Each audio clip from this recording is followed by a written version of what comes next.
Mən düz 2 həftədir video çəkmirəm. Amma dedim bugün olar. Təbii ki bu zarafatdır. Bir neçə gün əvvəl beləsi bir video çəkmişdim. Biraz absurd səslənə bilər, amma günümüzdə səviyyəsiz olmaq lazımdır. Əgər qısa müddətdə məşhur olmaq istəyirsinizsə, səviyyəsiz olmalısınız. Və dediyimi də isbat edən bəy bu videonu çəkmişdi. Zarafatça, dört deyib, tortun dadına baxdım.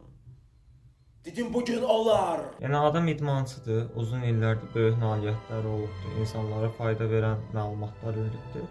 Amma bir fayda.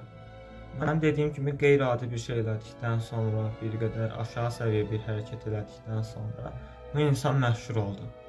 Yəni illərdir əziyyət çəkir və qarşılığını görmür. Və sadəcə olar deməklə bir həftədə Azərbaycan trendinə oturdu.